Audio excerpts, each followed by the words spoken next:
বোরখা একটা নিব, এরকম বোরখা একটা নিয়ে এরকম করে ধরে রাখবো এরকম করে, মানে মেয়েটা পয়দা হবে, নগদে বোরখার ভিতরে ঢুকবে, ঠিক না? এটাই তো চাচ্ছেন।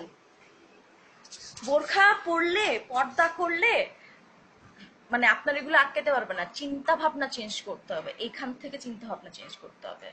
আর পর্দা করলে আপনাদের চোখে পর্দা করেন, এই যে চোখের মধ্যে পর্দা করেন, কারণ হচ্ছে আপনারা খারাপ।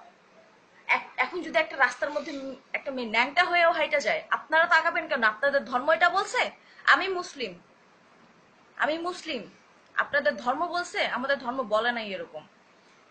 আপনারা আপনাদের চোখে পর্দা করেন।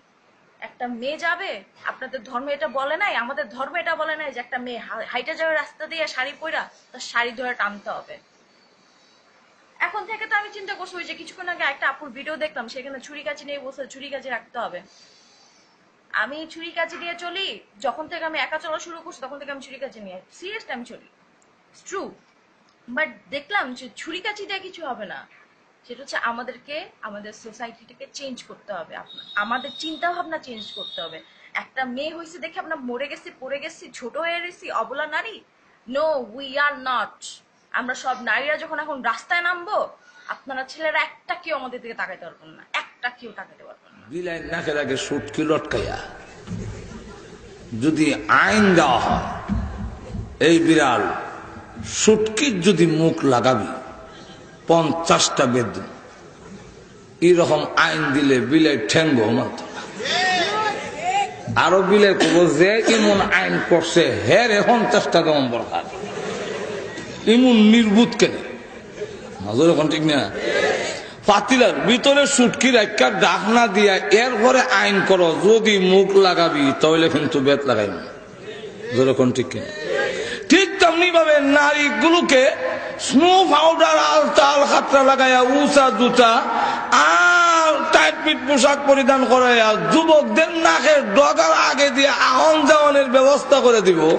এরপরে যদি আইন করে যুবকরা ধরবি না, ইফটিজিং করবি না, এটা যুবকের ঠেঙ্গ মানত না।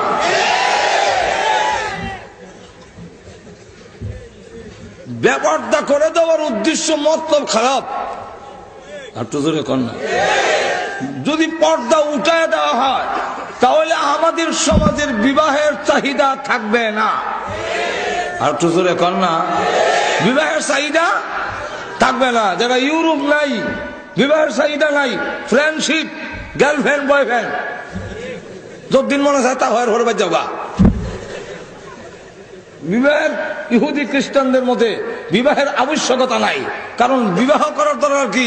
যথাযথ যদি হওয়া যায়, হেজাব যদি না থাকে, নারীর প্রতি আকর্ষণ থাকবে না। এই জন্য এক কলেজের দেওয়ালে দেখি কে জানে লেখছে, হে কুমার তুমি বিয়াতে রাজি হও না কেন? কুমার বুঝছেন নি? ফাইটলাজে বানায় হে কুমার না, কিন্তু যে বিয়া করছে না পুরুষ সে কয় কুমার, মহিলারা কয় কুমারী।